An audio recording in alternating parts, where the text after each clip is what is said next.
All right, let's dive into something pretty radical today. We're going to explore an idea that completely flips the script on what a company is supposed to be. I want you to forget about profits, forget about products, just for a moment, and think about one word: permanence. Let's see what that really means. Now, really let that sink in for a second. We're so used to businesses that are built to solve a problem and then, move on. Or they sell a product and immediately start looking for the next big thing. But what if a company's entire reason for being was to become a permanent, living, breathing part of the very system it was created to improve? Okay, so this slide gets right to the heart of it. It's about two totally different ways of thinking. On one side, you've got the old model, a transaction. You go in, you fix one specific thing, and then the job's done. It's temporary. But on the other side, you have this new idea, an organism.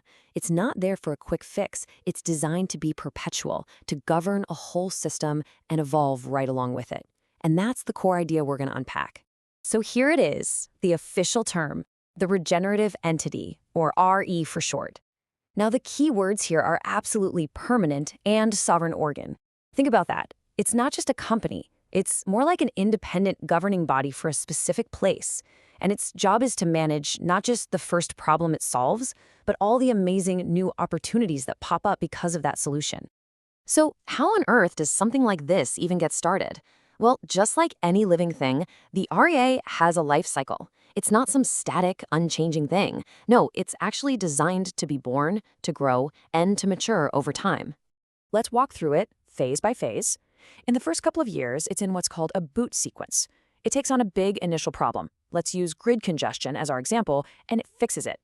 Then it shifts into full operation. Now it's not just fixing things, it's actually governing the brand new markets that its own solution created, things like predictive maintenance or energy trading.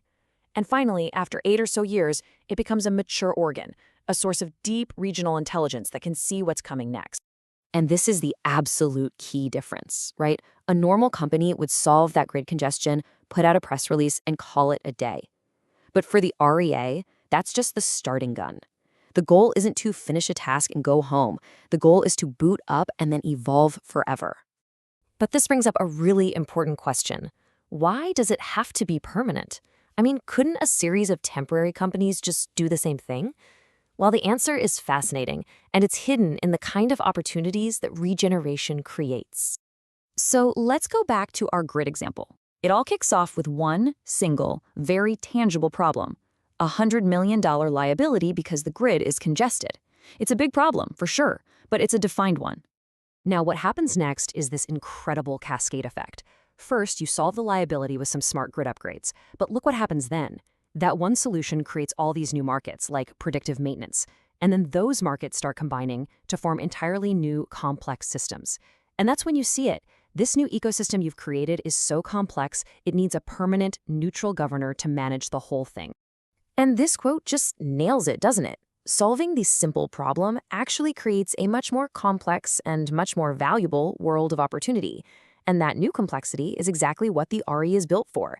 It's a job that literally never ends. Okay, so if this thing is going to live forever, it needs a set of rules, right? A kind of genetic code that allows it to adapt and grow without ever losing its way. So let's take a look at the DNA of a regenerative entity. This whole thing is governed by what's called a smart constitution, and it's built on a few really important principles. First, any new value that gets created belongs to the whole system, not just one company. Second, the RE's job is to be a neutral referee, helping all the different players work together. Third, every bit of data it gathers has to be used to make the entire system smarter. And finally, and this one is a game changer, the vast majority of the value gets reinvested right back into the system. And here's that reinvestment rule in action. I mean, just look at this chart. This economic model is completely upside down from a typical company. A whopping 98% of the value created gets plowed right back in to fund the next wave of regeneration. Only a tiny 2% slice is used to keep the lights on at the RE. It's not a profit extraction machine. It's a self-funding engine for perpetual growth. So when you put all of that together, the rules, the crazy economics, what do you end up with? You get something totally new, a self-funding intelligence organ that is constantly managing, funding, and reinvesting in its own ever-expanding ecosystem. It's wild to think about. Now, as you've probably guessed by now, our current legal and corporate frameworks aren't exactly built for something like this. This requires a fundamentally new way of thinking about governance itself. Think about it. Traditional companies are created for a specific purpose, and when that purpose is met, well, they often just dissolve or get bought. An RE, on the other hand, is built from day one with purpose evolution clauses. Its entire legal DNA is designed to adapt to new opportunities and hold on to its authority forever. And this leads us to this fascinating new term. An RE isn't just incorporated like a regular business, it's sovereignized. That means it's granted permanent, independent authority to evolve right alongside the place it serves. It's a huge legal and conceptual jump. But why can't one big, innovative company just do this? Well, there's this idea of a coordination impossibility theorem that lays out a few reasons. First, as the system grows, the complexity just explodes way beyond what one firm can handle. Second, the value that's created becomes so spread out that no single company can capture enough of it to make it worthwhile. Third, you need a neutral governor that all the competitors can actually trust.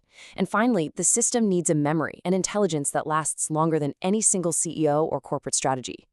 A traditional company is just the wrong tool for this kind of job. And here's where we get to the really big, almost sci-fi vision. It doesn't stop with just one ARE.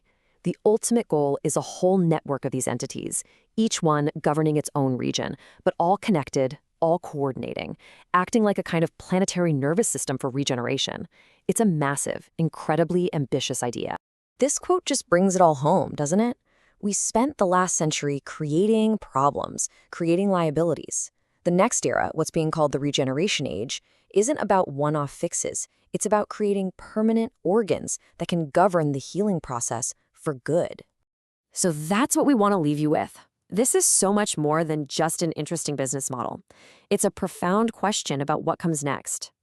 As we solve the big problems of the past, we're literally creating entirely new, complex worlds. And the biggest question of all might just be, who or what is going to govern them?